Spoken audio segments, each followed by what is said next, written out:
जब पूरा शहर ज़ॉम्बी वायरस से तबाह हो चुका था, तब एक फैमिली इन खतरनाक ज़ॉम्बीज से बचने के लिए गांव की ओर चला जाता है। लेकिन उन्हें पता नहीं था कि वहां भी उनके लिए एक नया खतरा इंतजार कर रहा है। कहानी की शुरुआत एक फैमिली को दिखाते हुए होती है। इस फैमिली में फ्रांसिस और आयरिस पति पत्नी हैं और उनके साथ उनके 2 बेटे हैं, बड़ा बेटा जोशुआ और छोटा बेटा लुकास। वे सभी एक कार में बैठकर गांव की ओर जा रहे हैं। उनकी कार पर खून के धब्बे लगे हैं क्योंकि पूरे देश में ज़ॉम्बी वायरस फैल चुका है और ज्यादातर लोग ज़ॉम्बी बन चुके हैं। शहर की हालत बहुत खराब हो चुकी थी, इसलिए फ्रांसिस किसी तरह अपनी फैमिली को बचाकर गांव ले आया। वह अपने पुराने फार्म हाउस पर पहुंचता है इस उम्मीद में कि यहाँ वे सुरक्षित और आराम से रह पाएंगे। लेकिन जब वे अंदर जाते हैं तो हर तरफ बिखरी हुई चीजों को देखकर फ्रांसिस हैरान रह जाता है। फ्रांसिस अपने माता पिता को आवाज लगाने लगता है। फिर वह अपने पिता के कमरे में जाता है और देखता है कि उसके पिता बिस्तर पर मरे पड़े हैं। उनके हाथ में एक बंदूक थी। ये सब देखकर फ्रांसिस समझ जाता है कि उसके पिता ज़ॉम्बी वायरस से इन्फेक्टेड हो गए थे और ज़ॉम्बी बनने से पहले ही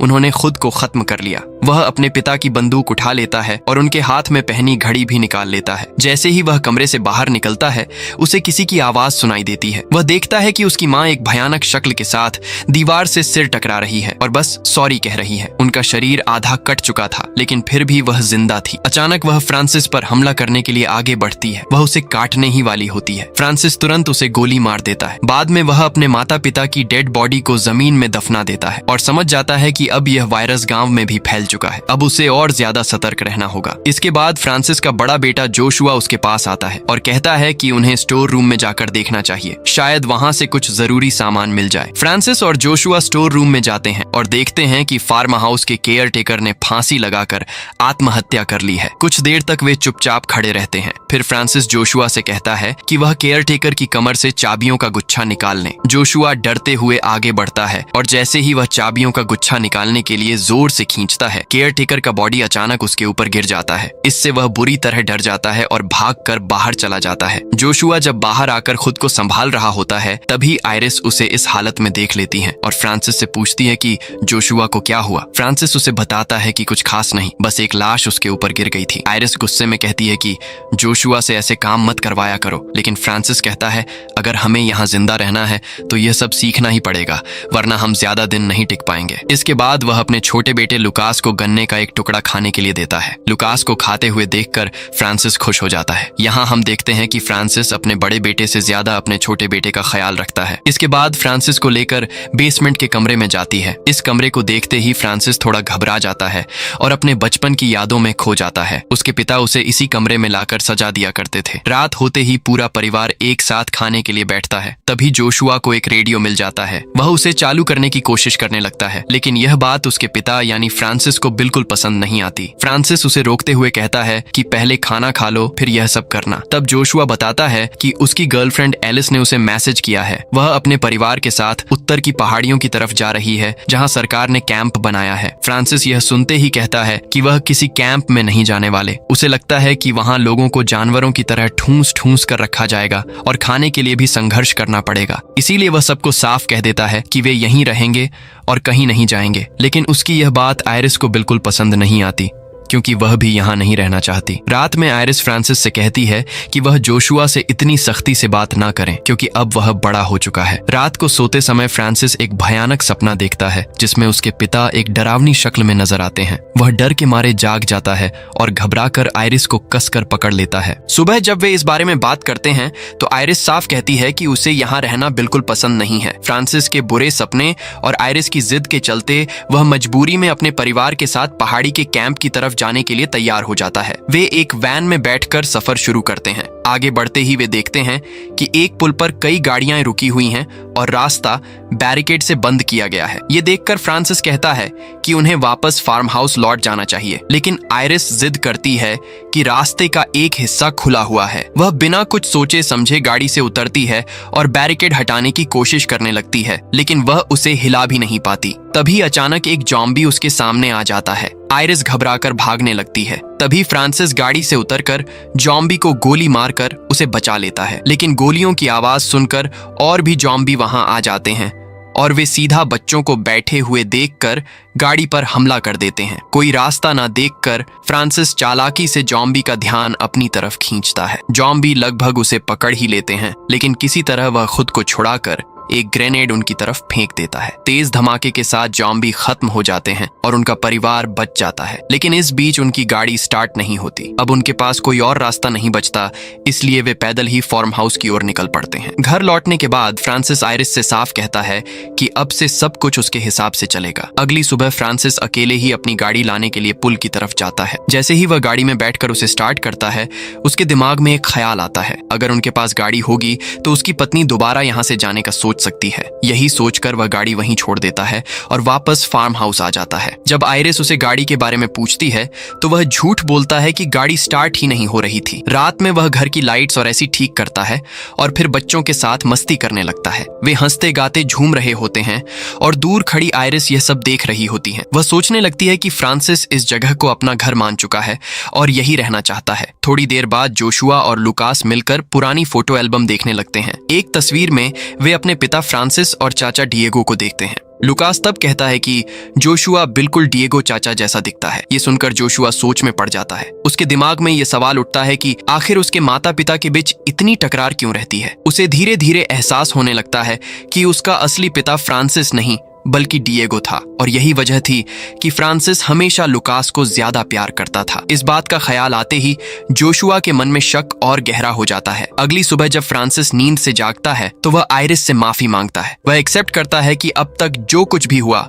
उसके लिए वह जिम्मेदार है। ये सुनकर आयरिस भी अपने व्यवहार के लिए उसे सॉरी कहती है। फ्रांसिस उसे माफ कर देता और कहता है, आज से हम सब कुछ नए सिरे से शुरू करेंगे। हम यहीं रहेंगे और बच्चों का भी ध्यान रखेंगे। बातें खत्म करने के बाद फ्रांसिस मुर्गियों के अंडे लेने के लिए बाड़े में जाता है, लेकिन जैसे ही वह वहां पहुंचता है उसे एक पागल कुत्ता दिखता है जो मुर्गियों को फाड़ कर खा रहा होता है। फ्रांसिस जल्दी से कुत्ते को भगाने की कोशिश करता है, लेकिन तभी वह पागल कुत्ता उसकी कलाई पर जोर से काट लेता है। घबराकर वह घर लौटता है। आयरिस जल्दी से उसकी पट्टी करती है और जख्म पर ड्रेसिंग करके उसे बांध देती है। वह घबराकर कहती है कि हमें तुरंत यहाँ से निकलना होगा। ये कुत्ते का काटा हुआ जख्म खतरनाक हो सकता है। अगर इन्फेक्शन फैल गया तो तुम्हारी जान भी जा सकती है। हमें जल्द से जल्द अस्पताल जाना चाहिए। लेकिन फ्रांसिस जिद पर अड़ जाता है और कहता है, मैं कहीं नहीं जा रहा। अगर सही से ड्रेसिंग की जाए तो यह जख्म खुद ही ठीक हो जाएगा। इधर जोशुआ घर के बाहर सड़क के पास जाकर रेडियो सिग्नल पकड़ने की कोशिश करता है। तभी उसे डेल्टा कैंप के बारे में कुछ सुनाई देता है। वह तुरंत भागकर अपने माता पिता को बुलाता है और उन्हें इस कैंप के बारे में बताता है, लेकिन फ्रांसिस उसकी बात पर यकीन नहीं करता। वह गुस्से में कहता है, झूठ बोलना बंद करो। जोशुआ फ्रांसिस का मानना था कि इस दुनिया में अब कोई सुरक्षित जगह नहीं बची। या तो सभी लोग मर चुके हैं या फिर ज़ॉम्बी वायरस से संक्रमित हो चुके हैं। रात के खाने के दौरान पूरा परिवार डेल्टा कैंप को लेकर बातें कर रहे थे। फ्रांसिस सभी से कहता है, बाहर की दुनिया पूरी तरह बर्बाद हो चुकी है। वहां जिंदा रहने का कोई मौका नहीं है। हम यहीं सुरक्षित हैं और हमें यहीं रहना चाहिए। अगली सुबह जोशुआ अपने पिता के पास आता है। वह कहता है, पापा, मैं भी अपने परिवार के लिए कुछ करना चाहता हूँ। मैं अब बच्चा नहीं रहा। मुझे भी अपने फैसले खुद लेने चाहिए। मुझे मेरी आजादी चाहिए। लेकिन फ्रांसिस उसकी बात को नजरअंदाज कर देता है। फ्रांसिस कहता है, तुम अभी इतने बड़े नहीं हुए कि अपने फैसले खुद ले सको। अपने परिवार की रक्षा के लिए कभी कभी किसी को मारना भी पड़ता है। क्या तुम किसी की जान ले सकते हो? जोशुआ तुरंत जवाब देता है, अगर अपने परिवार को बचाने के लिए मुझे किसी को मारना पड़ा तो मैं वह भी कर सकता हूँ। फ्रांसिस उसकी हिम्मत को परखने के लिए उसे घर के बाहर खुले मैदान में ले जाता है। वह एक जगह टारगेट सेट करता है और जोशुआ से कहता है, अगर तुम इतने बहादुर हो तो इस पर निशाना लगाकर गोली चलाओ। जोशुआ बंदूक उठाता है और कोशिश करता है, लेकिन कई बार निशाना चूक जाता है। ये देखकर फ्रांसिस को गुस्सा आ जाता है। वह जोर से चिल्लाकर कहता है, अगर तुम अपने परिवार की हिफाजत नहीं कर सकते तो ये बातें करना बंद करो। जोशुआ डर जाता है, लेकिन फिर वह गहरी सांस लेता है और गुस्से में लगातार फायरिंग करने लगता है। घर में मौजूद आयरिस गोलियों की आवाज सुनकर लुकास को साथ लेकर बाहर आ जाती है। वह गुस्से में फ्रांसिस से कहती है, जोशुआ के साथ इस तरह का बर्ताव मत करो। लेकिन तभी उनकी नजर सामने खड़े एक ज़ॉम्बी पर पड़ती है। शुरुआत में वे इसे ज्यादा गंभीरता से नहीं लेते, लेकिन कुछ ही देर में देखते हैं कि सिर्फ एक नहीं बल्कि ज़ॉम्बियों का पूरा झुंड उनकी तरफ बढ़ रहा है। फ्रांसिस चिल्लाता है, भागो। वे बिना देर किए वहां से भागने लगते हैं। किसी तरह वे घर के अंदर घुसकर दरवाजा बंद कर लेते हैं और दरवाजे के सामने भारी सामान रख देते हैं ताकि ज़ॉम्बी अंदर न आ सके। फिर वे ऊपर जाकर देखते हैं कि ज़ॉम्बी पूरे घर को घेर चुके हैं। कुछ देर बाद ज़ॉम्बी उनकी मौजूदगी भांप लेते हैं और दरवाजा तोड़ने की कोशिश करने लगते हैं। फ्रांसिस समझ जाता है कि अब उनका बचना मुश्किल है, लेकिन तभी अचानक कोई आदमी अपनी गाड़ी लेकर वहां आता है और तेज हॉर्न बजाने लगता है। जोम्बी का ध्यान तुरंत उस गाड़ी की तरफ चला जाता है। वह आदमी गाड़ी घुमाकर वहां से भाग जाता है और जोम्बी भी उसके पीछे दौड़ पड़ते हैं। लेकिन फ्रांसिस गाड़ी को देखकर समझ जाता है कि यह किसकी है। अगली सुबह वह एक छोटे से नदी किनारे जाता है। उससे मिलने यह शख्स और कोई नहीं बल्कि उसका बड़ा भाई डिएगो था। यही डिएगो था जिसने पिछली रात उनकी जान बचाई थी। डिएगो बताता है कि वह अपने माता पिता से मिलने आया था। तब फ्रांसिस उसे बताता है कि उनके माता पिता अब इस दुनिया में नहीं रहे। डिएगो फ्रांसिस को मदद की पेशकश करता है कि अगर तुम चाहो तो मैं तुम्हारी मदद के लिए रुक सकता हूँ। लेकिन यह सुनते ही फ्रांसिस भड़क उठता है। वह डिएगो को बिल्कुल बर्दाश्त नहीं कर सकता था, क्योंकि शादी के बाद डिएगो ने फ्रांसिस की पत्नी यानी आयरिस के साथ नाजायज रिश्ता बना लिया था और जोशुआ डिएगो का बेटा था। गुस्से में फ्रांसिस उसे तुरंत वहां से चले जाने को कहता है। डिएगो जाने से पहले फ्रांसिस को एक नक्शा देता है और कहता है, अगर तुम जिंदा रहना चाहते हो तो उत्तर की पहाड़ियों की तरफ चले जाओ। वहां एक कैंप बना है। शहर के जोम्बी धीरे धीरे इस तरफ बढ़ रहे हैं। लेकिन फ्रांसिस उसकी कोई भी बात सुनना नहीं चाहता। गुस्से में आकर वह नक्शे को जलाने की कोशिश करता है, लेकिन फिर कुछ सोचकर रुक जाता है। वह नक्शा अपने पास ही रख लेता है। इसके बाद फ्रांसिस घर लौटकर अपने भाई डिएगो की जैकेट आयरिस को दिखाता है और कहता है वह अब जिंदा नहीं है। आयरिस मायूस हो जाती है और बिना कुछ कहे कमरे में चली जाती है। इधर फ्रांसिस को एहसास होता है कि जॉम्बी कभी भी यहाँ पहुंच सकते हैं, इसलिए वह दरवाजों और खिड़कियों को और मजबूत करने लगता है। इसी दौरान लुकास खेलते खेलते बेसमेंट में पहुंच जाता है।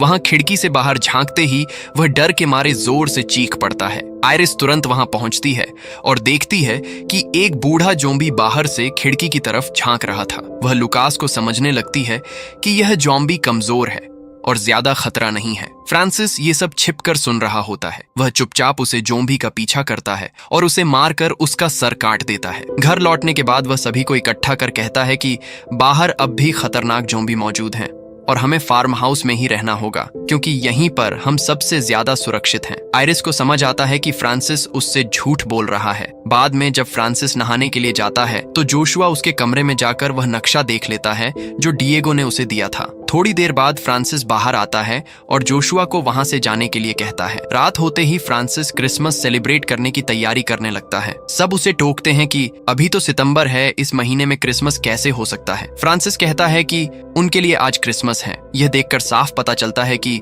फ्रांसिस की मानसिक स्थिति धीरे धीरे बिगड़ रही है। रात के खाने के दौरान जोशुआ अपनी माँ को उस नक्शे के बारे में बताता है। आयरिस तुरंत फ्रांसिस से पूछती है कि उसने नक्शा कहाँ रखा है। ये सुनते ही फ्रांसिस गुस्से में आ जाता है और कहता है कि उसके पास कोई नक्शा नहीं है। फ्रांसिस आगे कहता है कि वह जानता है कि आयरिस बाहर जाने के लिए बेताब है ताकि वह अपने प्रेमी के पास जा सके। फिर वह बच्चों से कहता है कि उनकी माँ किसी और के साथ भाग जाना चाहती थी, लेकिन चारों तरफ वायरस फैलने की वजह से वह ऐसा नहीं कर पाई। ये सुनकर बच्चे रोने लगते हैं और अपनी माँ से पूछते हैं कि क्या यह सच है। आयरिस बच्चों को जवाब देती है कि उनके पिता जो कुछ कह रहे हैं वह सच है। इसके बाद फ्रांसिस सबको चेतावनी देता है कि कोई भी इस घर से बाहर नहीं जाएगा। वह गुस्से में नक्शा उठाकर आग में फेंक देता है और उसे जला देता है। यह देखकर आयरिस का गुस्सा फूट पड़ता है और वह फ्रांसिस को एक जोरदार थप्पड़ मारकर अपने कमरे में चली जाती हैं। अगले दिन फ्रांसिस अपने खेत में गन्ने लेने जाता है, क्योंकि अब वे सिर्फ यही खाकर दिन गुजार रहे हैं। उधर आयरिस बच्चों के पास जाती है और उनसे बात करने लगती है। यहाँ से यह साफ समझ आता है कि बच्चे अपनी माँ के साथ सेफ फील करते हैं,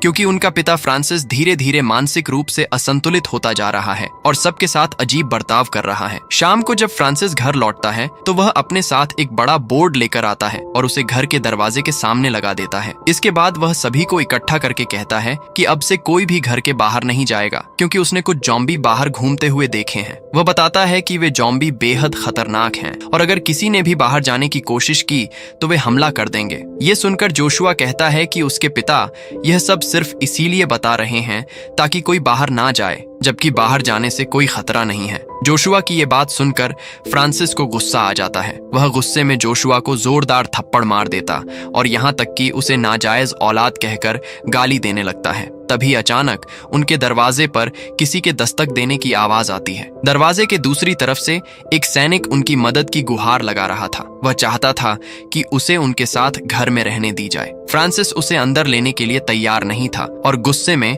उसे तुरंत वहां से चले जाने के लिए कहता है। लेकिन तभी जोशुआ आगे बढ़कर दरवाजा खोल देता है, जिससे वह सैनिक घर के अंदर आ जाता है। आयरिस दौड़कर उसके पास जाती है और देखती है कि उसके शरीर पर गहरी चोटें लगी हुई हैं। आयरिस उससे पूछती है कि उसके साथ आखिर हुआ क्या था। सैनिक बताता है कि वह डेल्टा कैंप में काम करता था। उसके कैंप में खाना खत्म हो गया था, इसलिए वह और उसके कुछ साथी शहर में खाना लेने गए थे। लेकिन जब वह खाना लेकर लौट रहे थे, तभी ज़ॉम्बी ने उन पर हमला कर दिया। इस हमले में उसके सभी साथी मारे गए, लेकिन वह किसी तरह बचकर भाग निकला। सैनिक आगे बताता है कि वहां एक आदमी था जिसने अपनी जान जोखिम में डालकर उसे बचाया। मरने से पहले उस आदमी ने उसे यह घर का पता दिया था और यहाँ आने को कहा था। ये सुनकर सभी समझ जाते हैं कि वह आदमी और कोई नहीं बल्कि फ्रांसिस का बड़ा भाई डियागो था। आयरिस तब उससे पूछती है कि क्या वह अब भी जिंदा है। वह सोल्जर उन्हें बताता है कि ज़ॉम्बी उसे चारों तरफ से घेर चुके थे और अब तक शायद वह मारा जा चुका होगा। इसके बाद आयरिस उसके घावों पर पट्टी बांध देती है और फ्रांसिस से कहती है कि उसे कम से कम आज रात यहीं रुकने दिया जाए। फ्रांसिस उसकी बात मान लेता है, लेकिन शर्त रखता है कि वह केवल बेसमेंट में ही रहेगा ताकि परिवार पूरी तरह सेफ रहे। रात में जब सब सो रहे होते हैं, तब जोशुआ अपनी माँ के पास आता है और उसे टेंशन ना करने के लिए कहता है। वह आगे कहता है कि किसी भी तरह वे जल्द से जल्द यहाँ से निकल जाएंगे, क्योंकि अब उसे पता चल चुका है कि फ्रांसिस उसका असली पिता नहीं है और शायद इसी वजह से वह उसके साथ बुरा बर्ताव करता है। लेकिन जोशुआ दिल से फ्रांसिस को ही अपना पिता मानता है। वही यह भी बताता है कि आज रात वह बाहर जाकर हालात का जायजा लेना चाहता है ताकि सही समय पर वे यहाँ से निकल सके।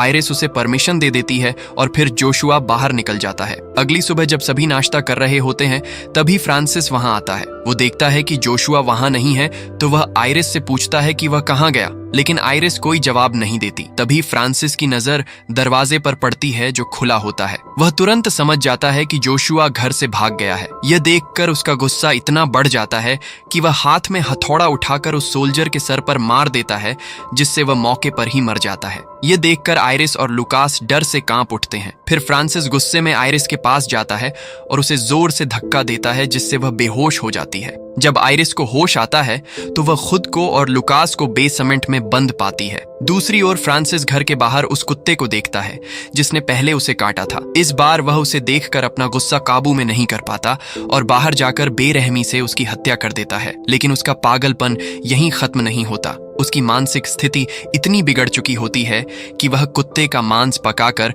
आयरिस और लुकास के पास लाता है और उन्हें खाने के लिए मजबूर करता है। लेकिन आयरिस को शक होता है, इसलिए वह खाने से इनकार कर देती है। यह देख फ्रांसिस और गुस्से में आ जाता है और खाना जमीन पर फेंक देता है। प्लेट के साथ उसमें रखी एक छुरी भी जमीन पर गिर जाती है। आयरिस किसी तरह अपने पैरों से उस छुरी को छुपा लेती है। इसके बाद आयरिस फ्रांसिस के पास जाती है और उसे शांत करने की कोशिश करती है। वह कहती है कि उसकी जिंदगी में सिर्फ फ्रांसिस ही सबसे जरूरी है। लेकिन तभी फ्रांसिस की नजर आयरिस के पैरों के नीचे छुपी हुई छुरी पर पड़ती है। वह तुरंत छुरी उठा लेता और आयरिस को दोबारा बेसमेंट में बंद कर देता। आयरिस वहां से भागने की कोशिश करती है, लेकिन बदकिस्मती से उसका पैर फिसल जाता है और वह नीचे गिरकर बेहोश हो जाती है। कुछ देर बाद जब उसे होश आता है तो लुकास उससे पूछता है कि अब उन्हें क्या करना चाहिए। आयरिस उसे एक प्लान बताती है और सिखाती है कि उसे कैसे एक्टिंग करना है। लुकास उसकी बात मानकर जोर जोर से चिल्लाने लगता है। उसकी आवाज सुनकर फ्रांसिस तेजी से वहां आता है। जैसे ही वह पास आता है, आयरिस मौके का फायदा उठाकर उस पर हमला कर देती है। वह किसी तरह फ्रांसिस को बेहोश कर देती है और लुकास के साथ मिलकर